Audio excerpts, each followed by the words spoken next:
June 7th, 1945. A prison cell in Altshausen, Germany. A 50-year-old man lies on a cold concrete floor, barely conscious. His skull is fractured. His ribs are broken. His internal organs are hemorrhaging.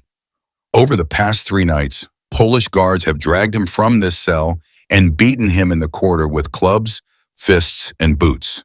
Tonight will be the last time. When morning comes, the guards will find him dead. His name is Oskar Dirlewanger, and I'm warning you now, what this man did to deserve such a death and the brutal justice that finally caught him will make you question everything you thought you knew about evil. But here's what makes this story even more disturbing. Oskar Dirlewanger wasn't just another Nazi war criminal. He was so sadistic, so depraved, so utterly monstrous that even other SS officers tried to have him removed from command. His unit committed atrocities so horrific that hardened Wehrmacht generals complained to Berlin. He personally injected women with strychnine to watch them die in agony. He raped children. He burned entire villages with their inhabitants locked inside. He commanded a brigade of convicts and criminals who murdered over 120,000 civilians in Belarus and Poland. And when Polish guards recognized him in that prison cell, they decided that a quick trial and hanging was too good for him. The journey from decorated World War I hero to child molester to SS commander to a corpse beaten beyond recognition, that's a descent into evil unlike anything in military history. Before we dive in, subscribe and hit that notification bell, because this is the story of the man other Nazis called a monster and the vengeful justice that finally ended him. September 26, 1895. Würzburg, Germany. A baby boy named Oskar Paul Dirlewanger was born into a middle-class family. His father was employed in the insurance industry, respectable work that promised a comfortable future. Young Oskar grew up in Imperial Germany at the height of its power, when military service was considered the highest honor and German nationalism was the dominant ideology. As a teenager, Dirlewanger showed intelligence and ambition. He excelled in school and dreamed of becoming an officer. When World War I broke out in 1914, 19-year-old Oskar volunteered immediately for the Imperial German Army. Dirlewanger served with distinction on the Western Front. He fought in Belgium during the invasion, saw action in brutal trench warfare, and rose through the ranks to become a lieutenant. He was brave, aggressive, and earned the Iron Cross Second Class in 1914 and the Iron Cross First Class later in the war. These weren't decorations given lightly. Dirlewanger had proven himself under fire. But something happened to him during those years in the trenches. Whether it was the constant violence, the watching friends die, the brutality of industrial warfare, or whether darkness was always inside him waiting for an outlet, we'll never know. What's certain is that the Oskar Dirlewanger who came home from World War I was different from the idealistic teenager who enlisted. In 1918, Germany surrendered and collapsed into chaos. The Kaiser fled. The Weimar Republic was declared. Communist uprisings erupted across the country. For veterans like Dirlewanger, who had sacrificed everything for Germany, the defeat was unbearable. They believed Germany had been stabbed in the back by politicians and Jews. Between 1919 and 1921, Dirlewanger joined the Freikorps, paramilitary groups of veterans who fought communist insurgents in brutal street battles. He participated in crushing the Red Army of the Ruhr Uprising, fighting in Saxony and Upper Silesia. The Freikorps were notorious for their violence. They didn't take prisoners. They executed suspected communists in basements and alleys. Dirlewanger thrived in this environment. Violence became his language. But in 1922, something remarkable happened. Dirlewanger returned to university and earned a doctorate in political science. Dr. Oskar Dirlewanger, an educated man, an intellectual, a decorated war hero with academic credentials.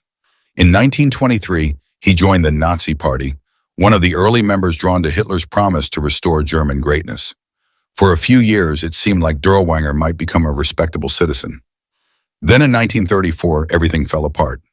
Dirlewanger, now 39 years old, was arrested and charged with multiple crimes. The most serious was statutory rape of a 13-year-old girl from his Hitler Youth Troop. The other charges included embezzlement, drunk driving, and automobile theft after crashing the stolen car. The Nazi Party expelled him immediately. He was convicted and sentenced to 2 years in prison. Here's where the story reveals what kind of man Dirlewanger truly was. While serving his sentence, German police compiled a psychological profile. They described him as a mentally unstable, violent fanatic and alcoholic who had the habit of erupting into violence under the influence of drugs. This wasn't a momentary lapse. This was his character: a child molester, an alcoholic, a violent criminal with a doctorate and an Iron Cross. After his release in 1936, Dirlewanger needed to rehabilitate his image. He volunteered to fight in the Spanish Civil War, joining the Condor Legion, supporting Franco's fascist forces. He served from 1937 to 1939, and his brutality in Spain caught the attention of senior Nazi officials. Here was a man willing to do absolutely anything. In June 1940, as World War II raged across Europe, SS Obergruppenführer Gottlob Berger had an idea. The SS needed more manpower, but wanted to maintain its elite image. Berger's solution was to create special penal units filled with convicted criminals who would earn their freedom through service. But these units needed commanders who wouldn't be squeamish about using criminals for the dirtiest work. Berger remembered Oskar Dirlewanger, a convicted child rapist with a doctorate and military experience. Perfect. On June 24, 1940, Dirlewanger joined the Waffen-SS and was immediately given command of a special unit. It started as a company of convicted poachers, men who knew how to track, hunt, and kill. The official designation was SS Sonderkommando Dirlewanger, Special Task Force Dirlewanger. The unit's initial mission was anti-partisan operations in occupied Poland, hunting resistance fighters in forests and villages. But Dirlewanger transformed it into something unprecedented. He recruited more convicts, violent criminals, murderers, rapists, men serving sentences in concentration camps who were offered freedom in exchange for joining his unit. By 1942, the Dirlewanger Brigade included not just Germans, but Russians, Ukrainians, Azerbaijanis, anyone willing to kill without hesitation. The unit's reputation grew quickly. They didn't just fight partisans, they terrorized civilian populations. From the beginning, senior German officials complained about Dirlewanger's methods. In 1940, when his unit served as guards at the Lublin ghetto in Poland, reports flooded in about rapes, murders, extortion, and beatings. The local SS and police leader, Friedrich Wilhelm Kruger, was so appalled that he filed multiple complaints demanding the unit be removed. Kruger wasn't a humanitarian. He ran concentration camps. But even he found Dirlewanger's behavior excessive. Instead of removing Dirlewanger, the SS transferred him to Belarus in 1942. And this is where the killing escalated to genocidal levels. Belarus was under German occupation, and Soviet partisans operated throughout the countryside. The German response was brutal. Entire villages suspected of supporting partisans were destroyed. Dirlewanger's unit specialized in these operations. Between 1942 and 1944, Dirlewanger reported killing tens of thousands of bandits in Belarus. Historian Timothy Snyder estimates that the unit murdered at least 30,000 civilians in Belarus. Other estimates go as high as 120,000 people killed and over 200 villages burned to the ground. But Dirlewanger didn't just kill efficiently, he killed creatively. He enjoyed it. Multiple witnesses testified about his methods. He would inject young women with strychnine, a neurotoxin that causes violent convulsions and an agonizing death, just to watch them suffer. He kept women as sex slaves, raping them repeatedly before having them executed. He forced prisoners to dig their own graves, then shot them and ordered the next group to fill in the hole before digging their own. He used civilians as human shields, marching them ahead of his troops through minefields. He locked villagers inside buildings and set them on fire, listening to their screams. In one operation called Cottbus in May and June 1943, Dirlewanger reported exterminating over 14,000 bandits. Most were unarmed civilians. Reichsfuhrer SS Heinrich Himmler knew exactly what Dirlewanger was doing. He received reports, he read the complaints from other officers, and he rewarded Dirlewanger anyway. On December 5, 1943, Himmler personally awarded Dirlewanger the German Cross in Gold, one of the highest military decorations. In radio broadcasts, Himmler called him "My dear Jochen," using the familiar nickname. The message was clear. Dirlewanger's methods had official approval at the highest levels. Even brutality against his own men was tolerated. Dirlewanger would beat soldiers who displeased him. He executed members of his own unit for infractions. One witness described him making a habit of hanging people every Thursday, sometimes resistance fighters, but often just soldiers he didn't like. The unit was terrified of their own commander. Then came August 1944 and the Warsaw Uprising. Polish resistance forces in Warsaw launched an armed rebellion against German occupation, hoping to liberate the city before Soviet forces arrived. Hitler was enraged. He issued an order that has been documented by multiple sources. Each resident should be killed. Prisoners should not be taken. Warsaw is to be leveled to the ground. Himmler telephoned the SS and police leader for Warsaw with specific instructions. Destroy tens of thousands. The man chosen to carry out this order was Oskar Dirlewanger. His brigade, now expanded to regimental size with over 1,900 men fresh from SS penal camps, was sent to crush the uprising. On August 5, 1944, Dirlewanger's forces entered the Wola district on Warsaw's western edge. What happened over the next week became known as the Wola Massacre, one of the largest single atrocities of World War II. German forces, led by Dirlewanger and another unit called the Kamiński Brigade, went house to house murdering everyone. Men, women, children, infants, the elderly, the sick. Nobody was spared. Witnesses described drunken Dirlewanger soldiers using bayonets to perform cesarean sections on pregnant women. They cut off fingers to steal rings. They yanked out gold teeth with pliers. They raped women in front of their families before killing everyone. They lined up hundreds of people against walls and machine-gunned them. They threw grenades into basements where families hid. They set entire apartment buildings on fire with the residents locked inside. At the Ursus factory on Wolska Street, nearly 6,000 civilians were murdered in one day. The railway embankment on Gorchevska Street became an execution site where thousands died. The Franasek factory, the Pfeiffer factory, dozens of locations turned into killing grounds. One particularly horrific account describes Dirlewanger's men entering a building. A soldier grabbed a young woman, raped her on a table while holding a bayonet in his other hand, then cut her open from belly to neck while she was still alive. Another witness at the Wolski Hospital described Dirlewanger soldiers murdering all the wounded patients in their beds, then gang-raping the nurses before hanging them by their feet and shooting them in the stomachs. In a single instance of mercy that reveals Dirlewanger's twisted psychology, he took over the Wolski Hospital as his personal headquarters. As long as he lived there, the murders in that specific location decreased. He had fine carpets and silver looted from Warsaw homes brought to him. He lived in luxury amid the carnage. Estimates of the Wola Massacre death toll vary from 40,000 to 60,000 civilians killed in just 1 week. Some historians put the number even higher. The bodies were so numerous that they piled up in the streets. The smell of rotting corpses filled the district. Survivors described seeing stacks of bodies 3 and 4 deep. The Germans used flamethrowers to burn corpses to hide the evidence. Even Erich von dem Bach-Zelewski, the overall German commander, who later became critical of the excessive brutality, couldn't stop it. Dirlewanger was operating under direct orders from Himmler and Hitler. He had carte blanche to kill anyone he wanted in any way he pleased. But the massacre backfired strategically. The Germans expected the terror would break Polish resistance. Instead, it stiffened resolve. Polish fighters and civilians realized surrender meant death anyway, so they might as well fight. The uprising continued for 2 more months before finally being crushed in October 1944. For his role in destroying Warsaw, Dirlewanger was awarded the Knight's Cross on September 30th, 1944. Hitler personally decorated him. The man who had burned children alive, raped women to death, and murdered tens of thousands of civilians received Germany's highest military honor.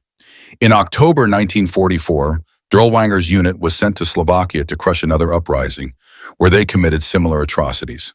By early 1945, as Soviet forces advanced and the Third Reich collapsed, the Dirlewanger Brigade was thrown into combat against regular Soviet troops. They proved utterly incompetent.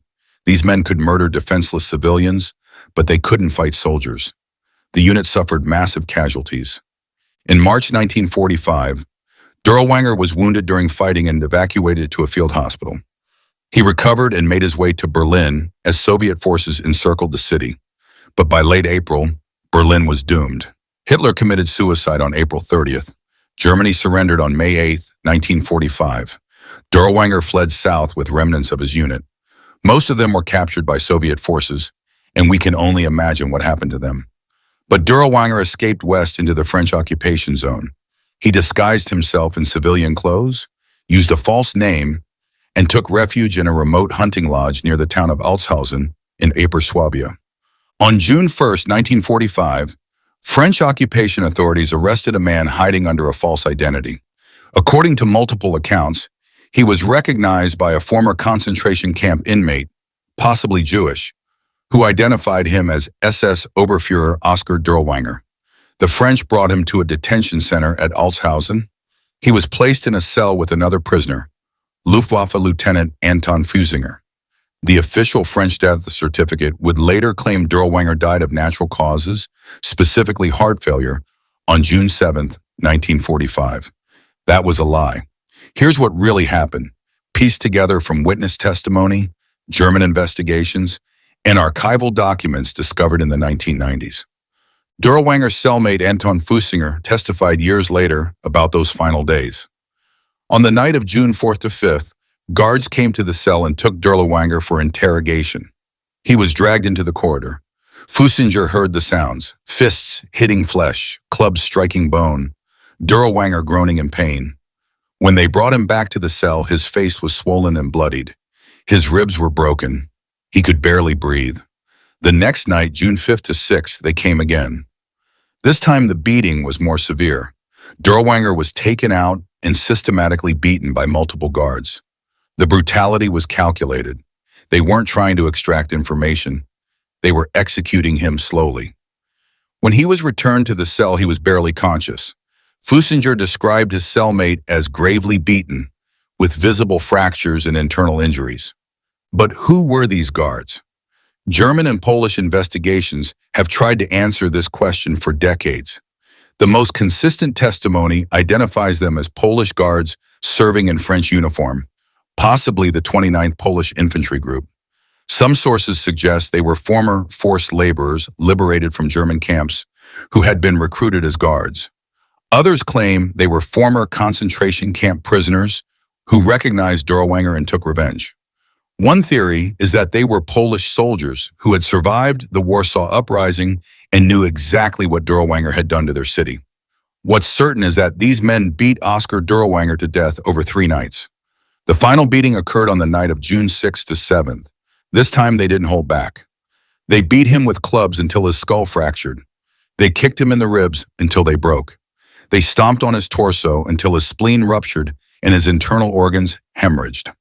Medical evidence from the later exhumation showed fractured ribs and a ruptured spleen. On the morning of June 7, 1945, guards found Oskar Dirlewanger dead in his cell. The French authorities issued a death certificate claiming natural causes. They wanted to avoid an investigation that might expose what their guards had done. Officially, Dirlewanger died of heart failure at age 49. But nobody believed it. A healthy man doesn't suddenly die of heart failure in custody. German officials who saw the body suspected murder immediately. The French buried Dirlewanger quickly in an unmarked grave. No ceremony, no marker, just a corpse in the ground. But the story didn't end there. Rumors spread that Dirlewanger had survived and escaped. Tabloid newspapers reported sightings around the world. One popular story claimed he joined the French Foreign Legion and fought in Vietnam. Another claimed he fled to Egypt and became a bodyguard for President Gamal Abdel Nasser.